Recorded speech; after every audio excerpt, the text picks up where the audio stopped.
Mi informe, además de dar algunos datos, es un voluminoso informe que presentamos hoy, cuyo resumen vamos a entregar aquí, al mismo tiempo que trae datos básicos, trata de responder a dos preguntas que son de uso cotidiano o de mal uso cotidiano en la discusión. Una es, si no estamos dando respuestas universales en la política social que beneficien a los sectores medios y medios bajos y solo estamos preocupados por la focalización en la extrema pobreza.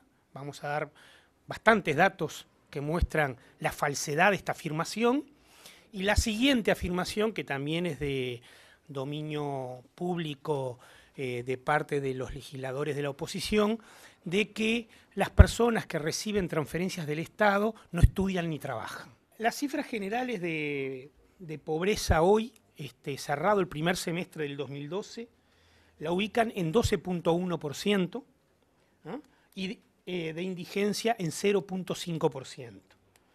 El máximo que había llegado el país en el año 2004 era respectivamente 39,9%, o sea, 40%, y 4.7%.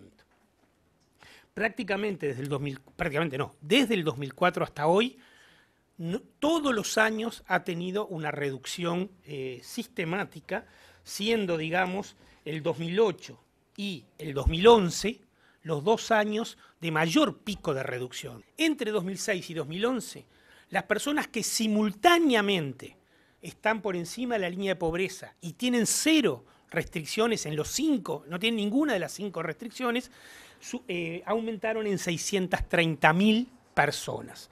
O sea, que hay 630.000 personas que antes o eran pobres o no lo siendo, tenían alguna restricción en sus derechos en estos 5 ítems y ya la dejaron de tener. 630.000 personas en esto. Por lo tanto, esto le da, y esto se vincula mucho con lo que Fernando comentaba sobre la inversión, esto ya lo vincula a un rasgo más estructural, ¿no? Los ingresos vienen creciendo desde el 2005 de manera permanente e incluso en años con coyunturas internacionales favorables.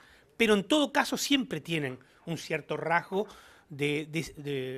pueden tener cierto rasgo de cíclicos. En cambio, el haber llegado a tener niveles de educación, salud, vivienda, servicio de vivienda y formalidad en el empleo reflejan cambios estructurales que obviamente tienen que ver con la reforma tributaria, con la reforma sanitaria y con los cambios en la seguridad social. El grueso del gasto social público en el Uruguay, que se compone de jubilaciones y pensiones.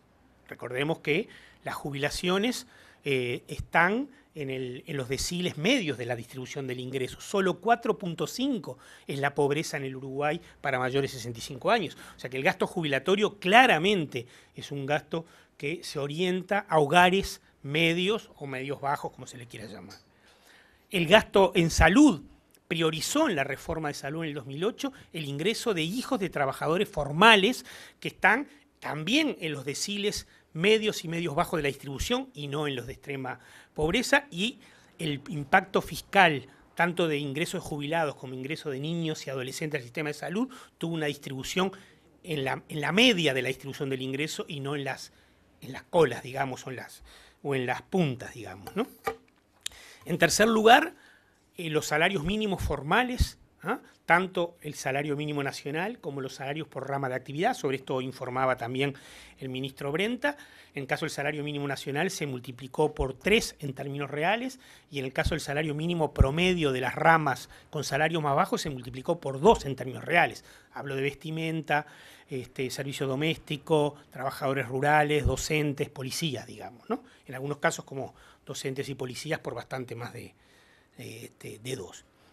Pero además, cuando existía el impuesto a las retribuciones personales, o sea, el impuesto a los sueldos, la mayor parte de estos salarios pagaban el IRP porque el mínimo del IRP era apenas lo que hoy serían 3 bases de prestaciones y contribuciones. En cambio, el mínimo del IRPF en la reforma tributaria está en el triple de lo que era el mínimo en el IRP. Por lo tanto, la mayor parte de estos salarios, de estos trabajadores que ganan los salarios de la escala más baja de la pirámide, pero son formales, además de tener la salud gratuita para él, sus hijos y sus cónyuges, no pagan IRPF, y por lo tanto esto también contribuye a fortalecer este sector.